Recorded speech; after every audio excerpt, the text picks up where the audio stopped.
ጤና በያላችሁበት ዓለም ዳርቻ ሁሉ ይሁንላችሁ። በዛሬ ትምህርታችን እጅግ አንገብጋቢና ወሳኝ በሆነ ጉዳይ ተገናኝተናል። ይህን ትምህርት በጥሞና እንድታዳምጡኝ ከታላቅ አክብሮትና ትህትና ጋር ጥያቄን አቀርባለሁ።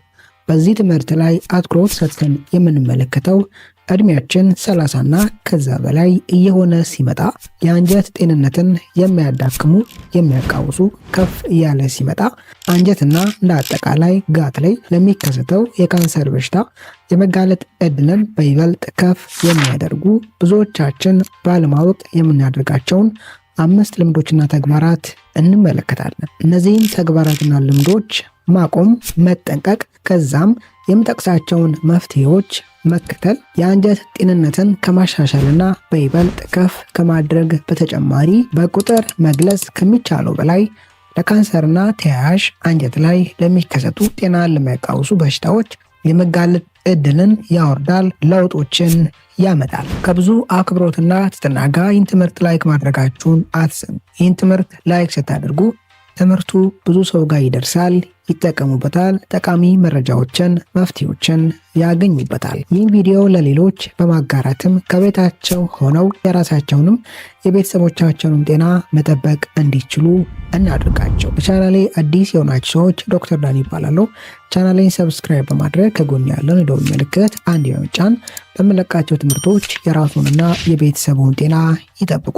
የመጀመሪያው በይበልጥ እድሜያችን 30ና ከዛ በላይ የሆነ ሲመጣ ብዙዎቻችን ያለማወቅ የምናደርገው ወይም ደግሞ የምንተገብረው ስህተት አትክልቶችን የመጠቀም ባህሪና ልምድን ማዳበር አለመቻል ወይም ደግሞ ይህ ላይ ትኩረት አለማድረግ ነው። በዋነኝነት አንደኛው ሰውነታችን ጋትን አንጀትን ከበሽታዎች የሚከላከልበት ውጤታማውና ተቀዳሚው መንገድ ጤናማ የሆኑ ባክቴሪያዎች ማይክሮባዮምስ ብለን የምንጠራቸውን ብዛታቸውንና ቁጥራቸውን በመጨመር የመጀመሪያው የአንጀታችንን ጤንነት የሚጠብቁ የሚከላከሉ ደጀን ብለን የምንጠራቸው እነዚህ ማይክሮባዮምስ ብለን የምንጠራቸው ህዋሳቶች ናቸው። ሰውነታችን ማይክሮባዮምሶችን ጤናማ የሆኑ ባክቴሪያዎችን በትሪሊየን የሚቆጠሩ አንጀት ውስጥ የሚገኙ በይበልጥ ትልቁ አንጀት ጋር በብዛት የሚገኙ እነዚህን ባክቴሪያዎች በራሱ የሚመግብበት ወይም ምግቦችን የሚያቀርብበት አቅርቦት የለውም። ይህ ምን ማለት ነው? እነዚህን ጤናማ ባክቴሪያዎች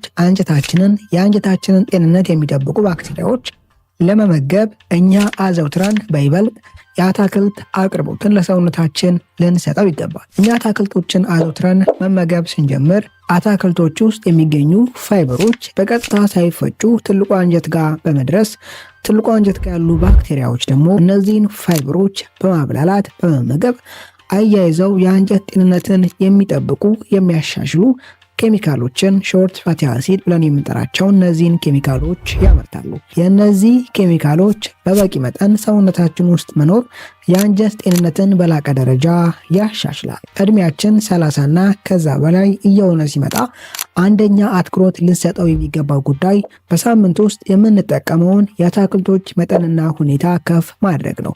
ምን ያህል አትክልቶች በሳምንት ውስጥ እየተመገብን እንዳለ ሞኒተር እያደረግን እየተከታተልን መመገብና ለሰውነታችን ማቀበል ይጠበቅብናል።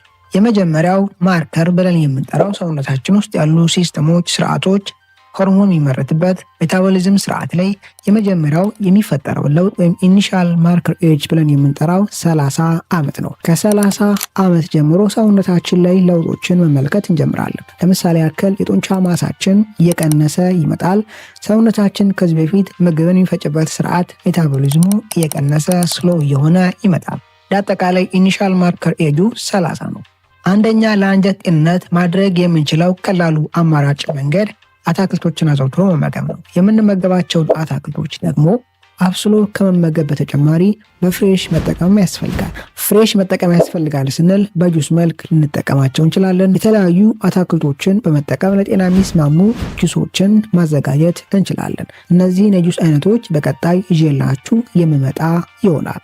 ሁለተኛው እድሜያችን 30ና ከዛ ዓመት በላይ ሲሆን የተቀነባበሩ ፕሮሰስድ የሆኑ ፓክድ የሆኑ ምግቦችን የምንመገብበትን ድግግሞሽና ይህን ልምድ በከፍተኛ ደረጃ ማውረድ መቀነስ ያስፈልጋል። ፕሮሰስድ የሆኑ ምግቦች ስንል በውስጡ በርካታ የምግብ አይነቶች፣ መጠጦችን አካቶ ይዛል። ከእነዚህ መካከል አብዛኛዎቻችን አዘውትረን ከምንጠቀማቸው ፕሮሰስ ከሆኑ ምግቦች መካከል የታሸጉና የተጠባበሱ ቺፕሶች፣ ኑድልሶች፣ በርገር፣ ፒትሳና ተመሳሳይ ምግቦች፣ ለስላሳ መጠጦች፣ የታሸጉ ጁሶች፣ ኬኮች። እነዚህን ምግቦች የምንመገብበትንና የምናዘወትርበትን ድግግሞች በከፍተኛ ደረጃ መቀነስና እነዚህን ከላይ በጠቀስኳቸው አትክልቶች መቀየር ያስፈልጋል። ኦኬዥናል የሆነ ወይም ደግሞ አልፎ አልፎ እነዚህን ምግቦች መመገብ ከላይ ጠቀስኳቸውን ስጋት ያስከትላል ማለት አይደለም። ሶስተኛውና ጥቂት የማይባሉ ሰዎች ላይ የሚታየው ልምድ በሳምንት ቢያንስ ከ3 እስከ 4 ሰዓት የአካል ብቃት እንቅስቃሴን አለማድረግ ነው። በይበልጥ ደግሞ ስራችሁ ወይም ደግሞ ያላችሁ የአኗኗር ዘይቤ የሚያስቀምጣችሁ ከእንቅስቃሴዎች የሚገድባችሁ ሰዎች በሳምንት ውስጥ ከ3 እስከ 4 ሰዓት የአካል ብቃት እንቅስቃሴ እንድታደርጉ ይገባል። የአካል ብቃት እንቅስቃሴ ማለት ጡንቻን ቢልድ አፕ የሚያደርጉ የምንሰራቸውን ኤክሰርሳይሶች ክብደት ማንሳት መስራት ማለት ሳይሆን ቀለል ያሉ እንቅስቃሴዎችን ልናደርግ እንችላለን። ይህም ማለት ወክ ማድረግ ሊሆን ይችላል፣ ወይም ደግሞ ከቤታችን ሆነን በቀላሉ ልንሰራቸው የምንችላቸው በርካታ የአካል ብቃት እንቅስቃሴዎች አሉ። ዩቲዩብ ላይ ሄዳችሁ ሆም ኤክሰርሳይዝ ብላችሁ ሰርች ብታደርጉ በርካታ ከቤታችሁ ሆናችሁ ልትሰራቸው የምትችሏቸው የእንቅስቃሴ አይነቶችን ታገኛላችሁ። እንቅስቃሴ አልባ የሆነ የአኗኗር ዘይቤ በራሱ አንጀት ላይ ለሚከሰቱ በርካታ የጤና እክሎች የመጋለጥ ዕድልን ከ10 እስከ 25% ከፍ ሊያደርግ ይችላል። አራተኛው አልኮልን መጠቀም ነው። አልኮልን መጠቀም የአንጀት ጤናን ከማቃወስ በተጨማሪ ጉበታችንን በከፍተኛ ደረጃ ይጎዳል። ጤናማ ያልሆኑ ቪሰራል ብለን የምንጠራቸው እነዚህ ለጤና አስጊ የሆኑ ፋቶች መከማቸት ጉበትና ሆድ አካባቢ መከማቸትን በማስከተል ጤናማ የሆኑ ባክቴሪያዎች ማይክሮባዮምስ ብለን የምንጠራቸው የእነዚህን ቁጥር በመቀነስ አንጀት ጤናን ከማቃወስ በተጨማሪ ጉበታችንን በከፍተኛ ደረጃ ይጎዳል። አምስተኛውና የመጨረሻው ጤናማ ያልሆነ የማስታገሻ መድኃኒቶች አወሳሰድ ነው። በወር ውስጥ ከ3 ከ4 ጊዜ በላይ የማስታገሻ መድኃኒቶች አወሳሰድ፣ እነዚህን አዘውትሮ በወር ውስጥ ከ3 ከ4 ጊዜ በላይ እየደጋገሙ መውሰድ የአንጀት ጤንነትን በማቃወስ በርካታ የጤና እክሎችን ሊያስከትል ይችላል። ከሕክምና ባለሙያ ጋር ስትነጋገሩ ወይም ደግሞ ይህን መድኃኒት መውሰድ የሚገባችሁ አስገዳጅ ሁኔታ ውስጥ ገቡ አዘውትሮ የማስታገሻ መድኃኒቶችን የመጠቀምና የመውሰድ ልማድ ወይም ባህሪ የአንጀት ጤና ላይ ያለው አሉታዊ ተጽዕኖ እጅግ ከፍተኛ ነው። በዛሬ ትምህርታችን ላይ ጠቃሚ ሀሳቦችን፣ ምክሮችን እንዳገኛችሁበት ተስፋ አድርጋለሁ።